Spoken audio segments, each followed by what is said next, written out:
Glaser, and I am an otolaryngologist, or ear, nose, and throat doctor at ENT and Allergy Associates.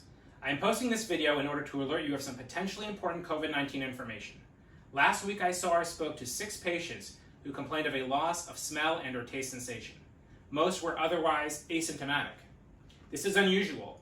From time to time, I and my colleagues see patients with this problem, but I do not recall ever seeing such a large cluster of patients in 1 week.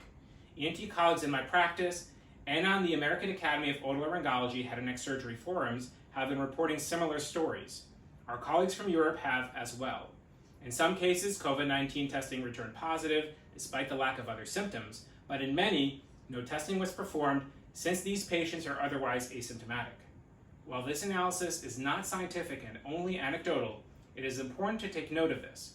Because of the need to be extra cautious with COVID-19 and minimize its spread, I have been recommending that anyone with a loss of sense of smell and or taste consider themselves COVID-19 positive. This means that they should self-isolate. There is no need to worry if you have this symptom. Anecdotal information suggests that this will get better with time.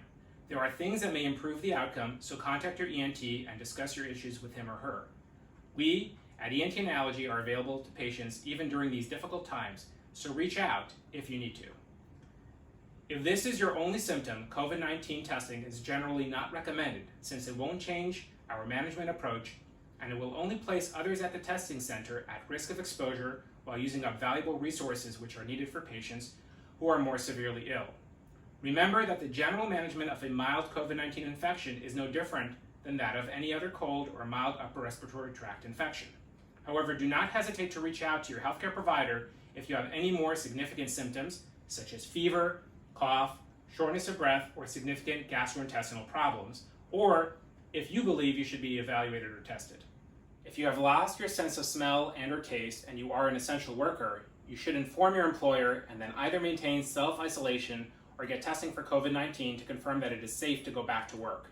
If you are self-isolating, current guidelines are that you may return to your essential work activities after a 7-day period has elapsed without symptoms or improvement in symptoms, and if there was a fever, that it has resolved and it hasn't been present for at least 72 hours without the use of a fever reducer. Review this with your healthcare provider since these guidelines are fluid and change as more information becomes available. All people should continue practicing social distancing when they do leave the home for essentials. This helps prevent at-risk people from contracting coronavirus. Even if many or most of us will eventually contract it, it's important to slow the spread of the virus so we do not overwhelm our healthcare system with too many critically ill patients all at once. It is my hope that you stay safe and healthy during these difficult times. Thank you for listening.